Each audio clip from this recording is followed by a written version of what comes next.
And now I give 7 to 10 minutes to each of you to summarize or make your points about the topic. And if I may, I start with actually with Jacques Spelkens, and then move to Anna Teresa. Okay. I don't know if the microphone is working. Is it? It is. Okay.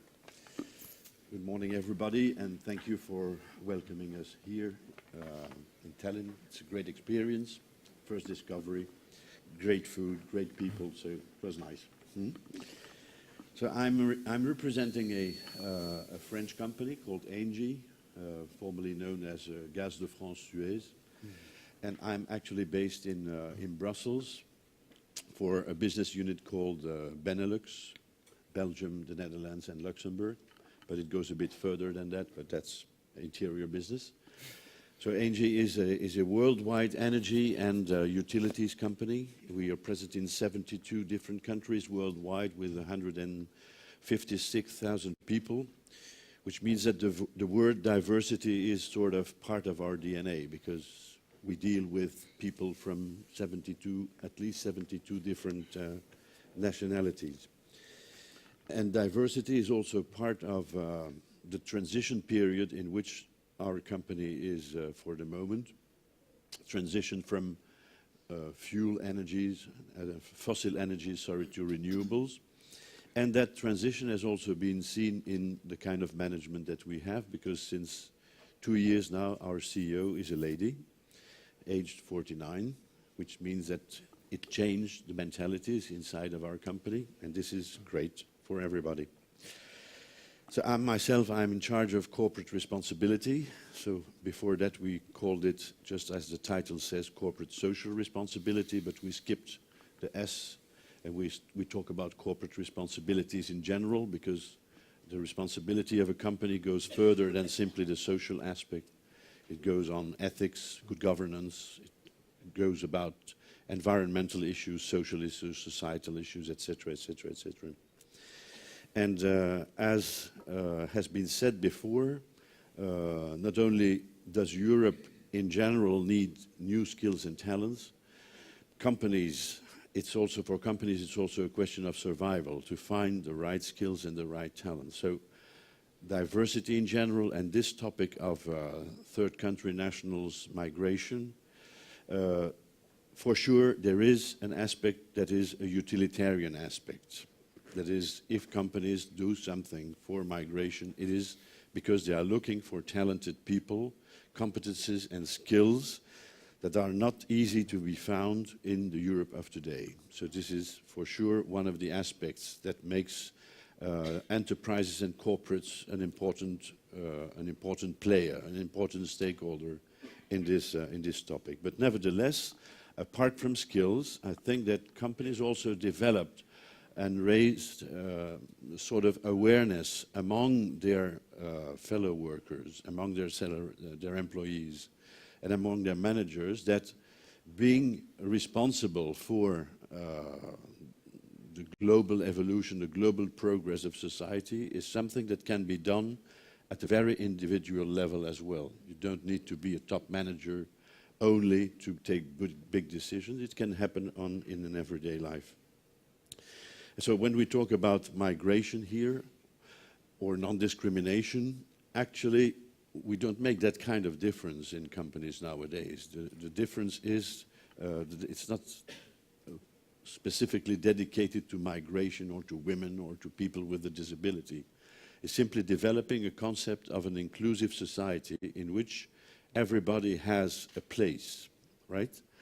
And so we skipped from talking about equal opportunities, which is the term that we used 20 years ago. But what we are trying to develop, and we're not the only ones, I'm sure my colleagues do the same, is really talking about equal living conditions for everybody, and equal social conditions, and not only equal opportunities. It's much more than opportunities. When you are a migrant or a refugee, what you first need is finding a house, is finding food, is finding a school for your children, is finding a way to be included in society in general. And that's why we We have developed since 2015 something, and I'm going to speak more specifically about my country, about what we do in Belgium, a program which is really dedicated on young people, on youth, because those are the managers of tomorrow. Those are the skilled people that we have to train and that we have to guide towards the jobs for the future, the jobs of the future. And it has been said before by Patrick, companies 20 years ago, they thought that they could do everything on their own. Well, this is finished. Companies are only one of the stakeholders among lots of other stakeholders, and all the programs that I'm going to talk about, in short, I assure you, have been developed together with local partners. It can be NGOs, it can be trade unions, it can be the local public authorities, but it is also other companies that are not seen as competitors, but that are seen as supplementary opportunities for us to develop a more inclusive society. And raising that idea of responsibility is very important. So that's why we dedicated our programs to the younger generation, and we made a program around 4 pillars. It is inclusive society, or integrating young people through education, through sports, through culture, and finally through employment, which are the 4 basic pillars through which a young girl or a young woman or a young boy or young man can feel that he is part of society and part of the community. I'm going to give you a few examples showing that it is really a win-win-win situation, and not only in favor of companies but also in favor of those migrants and in favor of society as a whole. If we take examples of inclusive society or integrating people, migrants, through education, it is showing them that education is a worldwide issue. It's not linked to a very specific system in Belgium, Luxembourg, or in Spain, or in Estonia. No, it's worldwide. The skills that have to be developed are the skills for the future companies. Those companies are changing very fast. Every 6 months we have to revise our business plans. Every 6 months we have to revise new technology, to use digital aspects. Everything changes so very fast. So we developed, together with a local association in Brussels, for example, we developed a program that is mainly managed by the employees of the company themselves. So they are volunteers, and they teach the necessary skills for the future managers. They do it during their free time on Saturday mornings, on Sunday mornings, and they specifically take children from underprivileged neighborhoods, from migration and from refugees that have been spotted by the local political authorities in the country. And those kids, because we start kids aged 6 or 7, they are taught what is a company, what should I develop as what we called yesterday soft skills, in order to make sure that I can be integrated and I can have an opportunity for working in that kind of company. And also with the vision of what are the jobs for the future. Training them to become a secretary is useless, because there won't be any secretary in 2 or 3 years' time. But training them for new technologies, training them for the new ways of producing energy, well, this is something very, very important. We also have developed a program that is inclusion or integration through sports, because sports is really has a social, let's say, advantage or asset, which is really important. And we work together with a football club in the area around Brussels, where young kids from refugee background play football games against people from companies, right? So that it's not opposing each other, but you know that there is a first time, a second time, and there is a third time in a football game, which is when the people talk in the cloakrooms, right? And this is where the interchange happens, when people from migration are able to talk to people from companies so that they can be interested in what kind of competences should I develop. Why are you here, you as a manager, playing football with me, who I'm a kid from 16, coming from Afghanistan or coming from Iraq or coming from Syria. And this brings about the idea that there is a solidarity among people. And I don't have to ask my employees to participate to this. I have numbers of volunteering people that are ready to enter into that kind of activities because they feel that it is also a way for them to survive within the company and to make the company survive in the future. This is an example through sports, but we also develop programs, integration through culture. That is, we have a partnership with the Museum of Fine Arts in Brussels, still talking about Belgium, where kids from migration origin or refugee origin participate to a year-long program in order to show them that although they have their culture, Belgians also have a sort of culture, yes we have, and we can make an interaction between those two things. And the program ends at the end of June next year in 2018.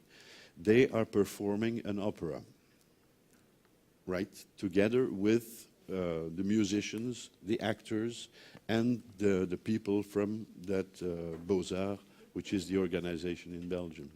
And then finally, the fourth pillar is integration through employment.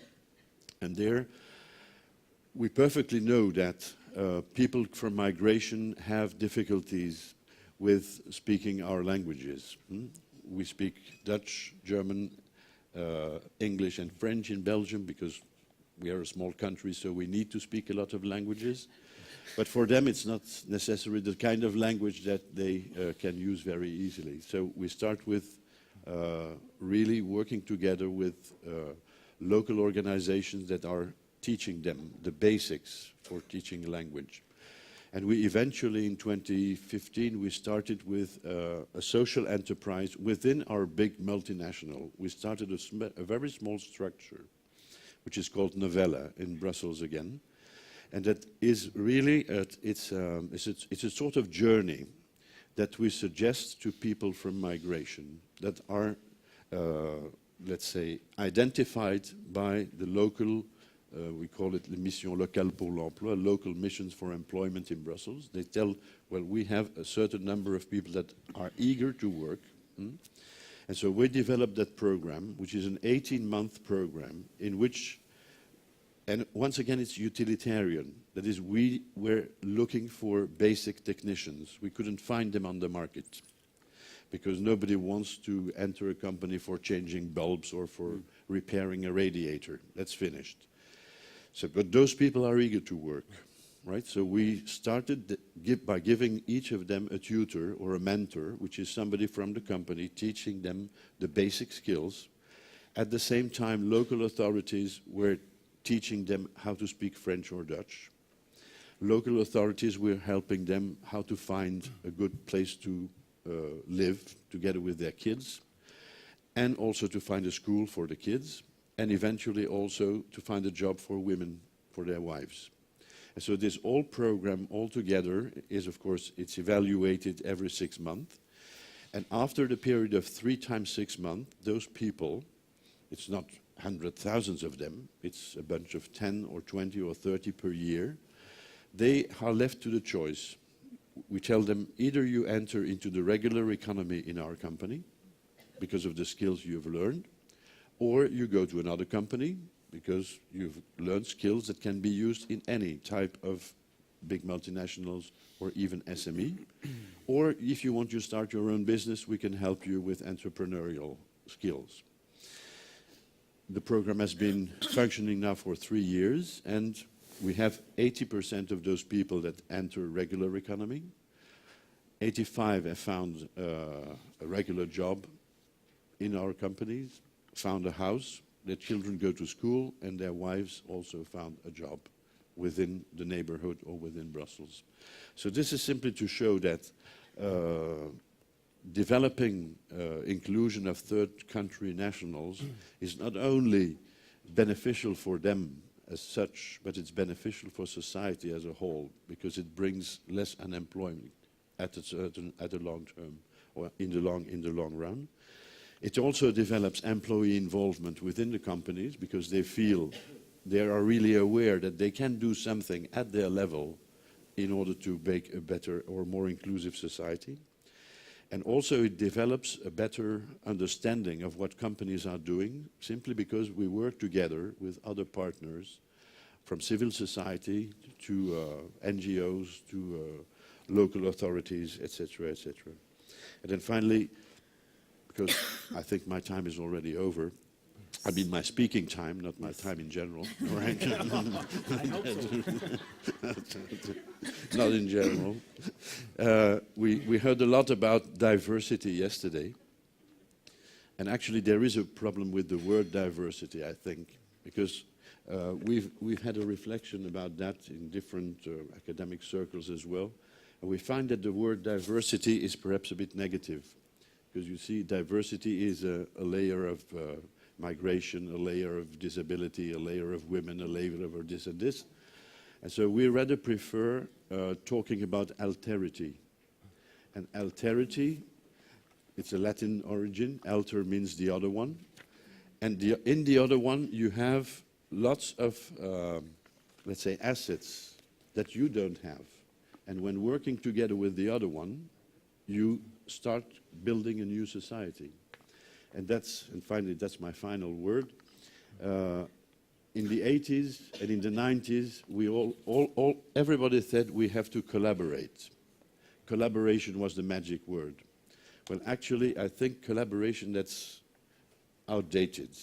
We talk about co-elaboration. That is, you have to elaborate together with the other stakeholders new programs that will be implemented afterwards. So you see, it's only one letter difference, collaboration and co-elaboration. And when you co-elaborate things in a good mindset with the different stakeholders that are present on your territory, you reach successes. Thank you.